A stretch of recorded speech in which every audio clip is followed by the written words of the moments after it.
Halo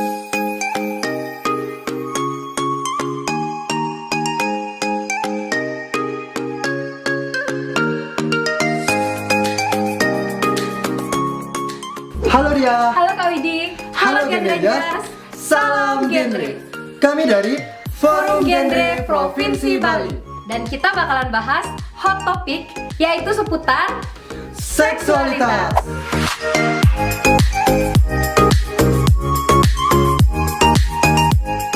Berbicara tentang remaja, tentu kita dihadapkan terhadap fantasi bahwa remaja itu memiliki kreativitas, skills, mimpi, dan juga generasi emas dari bangsa kita. Tetapi, di balik semua itu, remaja juga memiliki problem atau masalah yang ada dalam hidup mereka yang menuntut mereka untuk bisa membedakan antara yang mana yang baik dan juga yang mana yang buruk.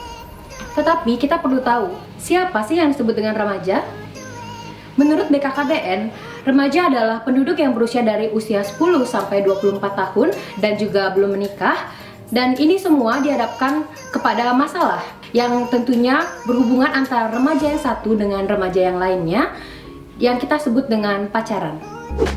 Pacaran dapat berdampak kepada hal yang positif atau juga hal yang negatif, dan kita bisa menyebut hal negatif tersebut adalah kehamilan yang tidak diinginkan. Ini diakari oleh adanya cara mengungkapkan kasih sayang yang terlalu berlebihan. Berikut adalah cara mengungkapkan kasih sayang dari remaja. Yang pertama adalah 81,4% remaja mengungkapkan kasih sayang dengan berpegangan tangan, 40,4% remaja mengungkapkan kasih sayang dengan berpelukan, dan 19,9% dengan ciuman bibir, 15,7% tidak melakukan apa-apa, 6,2% dengan menyentuh atau meraba pasangan, dan 2,4% tidak menjawab. Teman-teman, ini semua semakin dikuatkan dengan adanya survei dari Kemen PPPA pada tahun 2017, yaitu dari 10.827 kasus, 2.090 kasusnya terjadi pada masa pacaran. Tentu ini diakibatkan oleh adanya perubahan lifestyle atau gaya hidup remaja, serta tabunya pendidikan seksualitas dan juga seks. Banyak remaja-remaja di Indonesia yang tidak bisa membedakan antara seks dan juga seksualitas. Jadi, seks dan seksualitas itu berbeda, di mana seks merupakan perbedaan biologis antara laki-laki dan perempuan yang dibawa dari sejak lahir dan merupakan bagian dari pertumbuhan. Dan sedangkan seksualitas adalah hal-hal yang berhubungan dengan diri manusia yang berkaitan dengan jenis kelaminnya yang diekspresikan atau disampaikan dengan cara pikiran, perasaan, hasrat, keinginan, perilaku, dan juga hubungan. Dan teman-teman, selain seks dan juga seksualitas, penting sekali kita untuk mengetahui orientasi seksual, dorongan seksual, dan juga perilaku seksual. Yang pertama disebut dengan heteroseksual. Heteroseksual merupakan ketertarikan seseorang terhadap lawan jenisnya. Sebagai contoh, laki-laki menyukai perempuan dan perempuan menyukai laki-laki.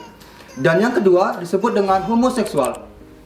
Homoseksual merupakan ketertarikan seseorang terhadap sesama jenisnya. Sebagai contoh, perempuan menyukai perempuan dan laki-laki menyukai laki-laki. Dan yang ketiga disebut dengan biseksual. Biseksual merupakan ketertarikan seseorang terhadap sesama jenis dan juga terhadap lawan jenis.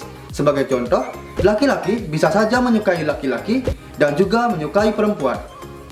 Tentunya, orientasi seksual ini akan berpengaruh terhadap adanya dorongan seksual, di mana dorongan seksual adalah hal-hal yang menyebabkan seseorang berkeinginan untuk melakukan perilaku seksual, dan di mana dorongan seksual ini dipengaruhi oleh adanya hormon progesteron pada perempuan dan hormon testosteron pada laki-laki.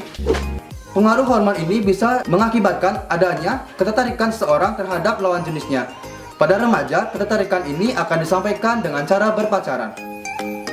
Baik teman-teman, setelah seseorang berpacaran dan mengalami dorongan seksual, maka penting sekali untuk kita tahu apa saja istilah-istilah pada perilaku seksual pada remaja. Yang pertama disebut dengan kissing. Kissing adalah perilaku seksual yang disampaikan dengan cara berciuman bibir. Dan yang kedua, necking. Necking adalah perilaku seksual yang disampaikan dengan cara mencium atau merangsang pada bagian leher. Petting. Petting adalah perilaku seksual yang dilakukan dengan cara menggosok-gosokkan atau menggesekkan organ kelamin kita ke lawan jenis, dan dimana dilakukan dalam kondisi masih menggunakan pakaian yang lengkap. Dan yang terakhir disebut dengan intercourse. Intercourse adalah perilaku seksual di mana dilakukan dengan cara memasukkan penis ke dalam vagina atau dengan istilah lain disebut dengan hubungan seksual suami istri. Kita sudah berbicara tentang bagaimana proses, cara, dan mengetahui perbedaan dari seks serta seksualitas.